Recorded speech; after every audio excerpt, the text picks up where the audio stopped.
everyone! Hopefully you've seen my previous video. I will link it below. The previous video talks about how I am now fostering a pregnant kitten.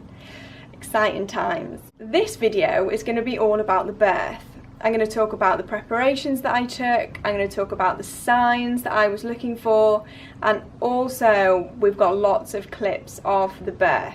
There is graphic content, but I'll put a warning sign up, so just in case you get a bit queasy over gooey things, I'll warn you within the video.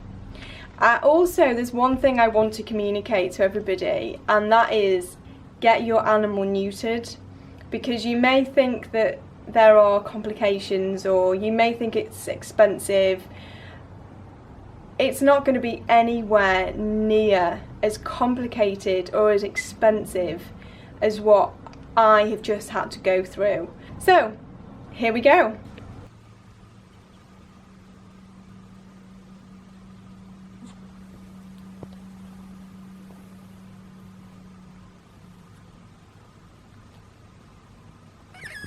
Uh-oh, I think it's happening. So it's 8 o'clock in the morning. And I think it's really weird that she hasn't woken me up in the night. Now, she normally does about 4 times asking for food. And because I've done lots and lots of research, one of the things said that they lose their appetite. So obviously she'd lost her appetite in the night, not woken me up. So I thought I'd check her lady bits. And yet, lo and behold, there was discharge, which they say is one of the other main signs. So after the pushing that you see on the first clip where I freak out and nearly drop the camera, she runs under the bed into a chosen birthing box. So previously, just in case we come across any issues with the birth, I'd bought some heat pads to keep the kittens warm. I'd bought some latex gloves, which I actually needed lots of. Also bought some flannels just in case I needed to help resuscitate any of the kittens. And I also sterilised some scissors and some thread for the umbilical cords just in case she didn't chew through them. So here is where her water breaks and she's determined to clean it up. You can't see it on there, but it's like a brown liquid. And obviously after making a mess everywhere, she now decides she wants to walk around my house. So she first of all goes into the bathroom where she never goes, but I've just put a warning in here because there is some blood just to show you a sort of normal level of blood. Because at this point we've only fostered her for 3 weeks, she hasn't really found her place in the house yet. Well, she has on the windowsill, but I wasn't about to let her have to give birth on the windowsill. So we've made for her 4 different birthing boxes. So strangely enough, she then decides she wants to go into birthing box number 2. So as you can imagine, I'm starting to have slight heart attacks here because my partner's left for work and I'm on my own dealing with this situation I've never done before. But this clip here shows you her contractions and as they start. And then we're about to see kitten number 1.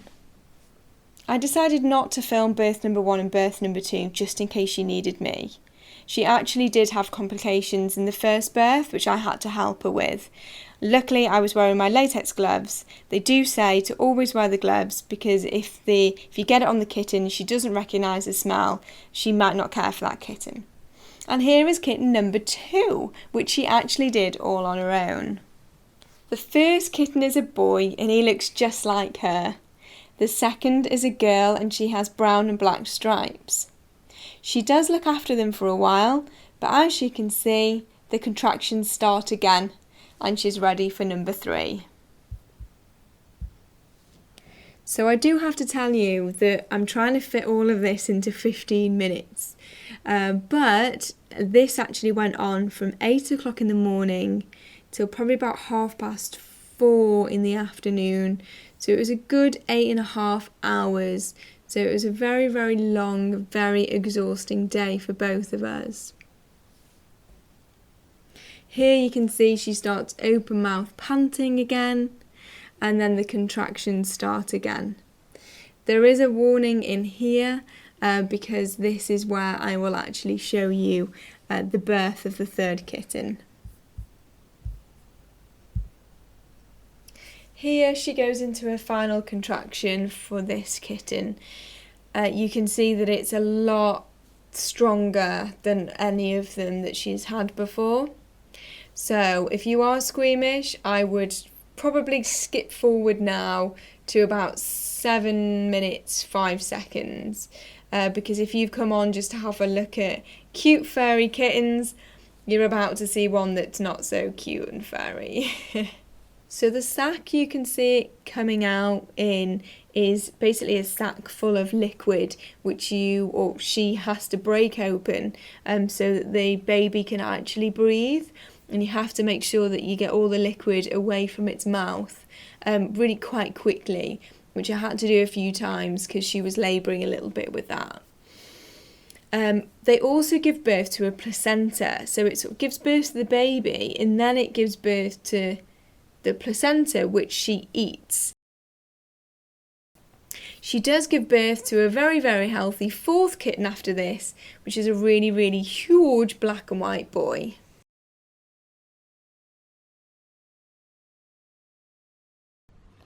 So, after the 4th kitten was born, everything was fine. I kind of knew that she had another one inside her.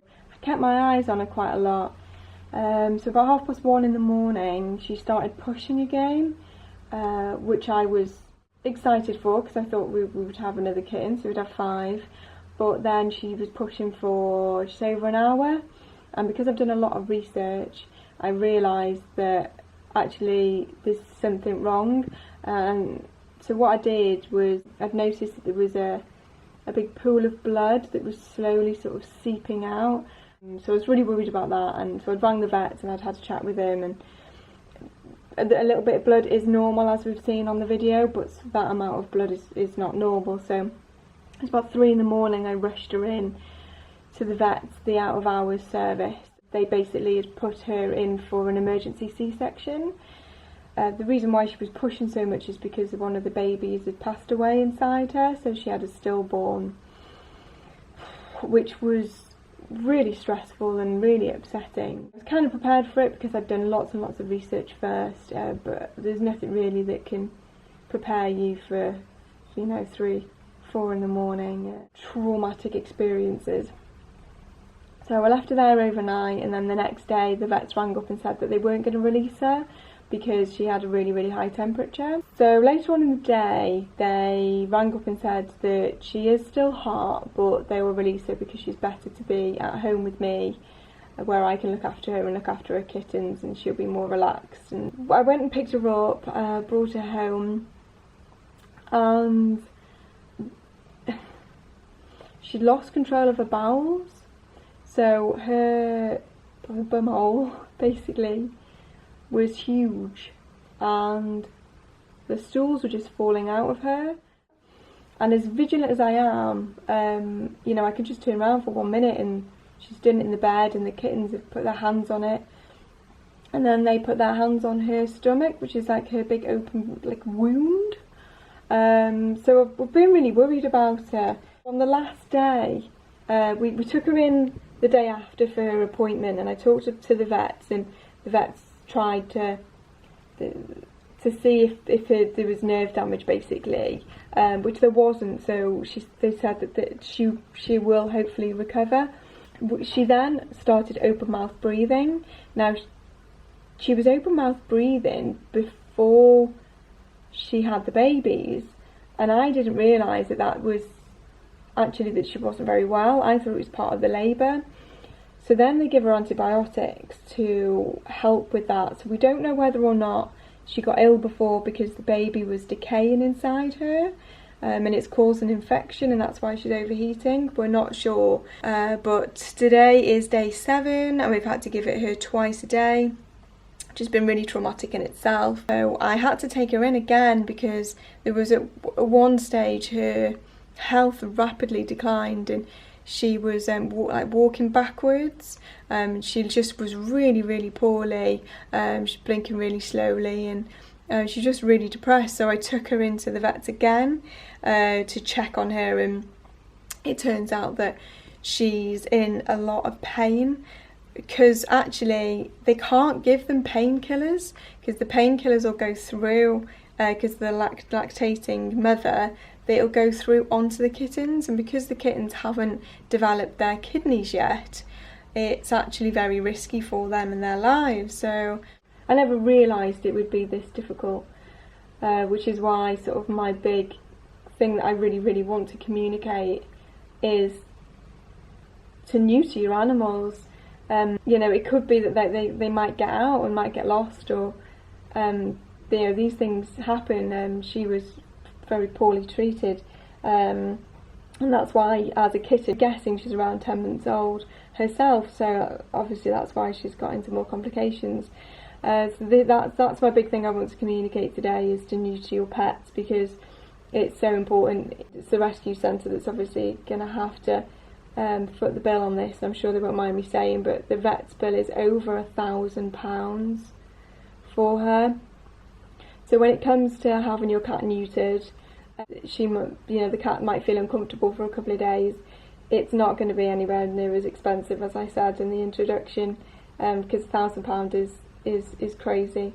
And if it is that you want to, I'd say get insurance, because it's been ridiculous.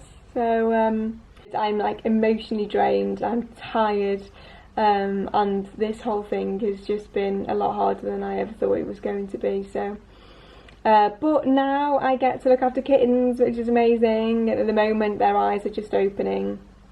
I don't think they can hear me yet. I will get to the good bit, which I'm really excited for. But yeah, so spread the word, get your animals neutered. It's going to save a lot of money and a lot of heartache. So thank you so much for watching, and I hope to see you soon.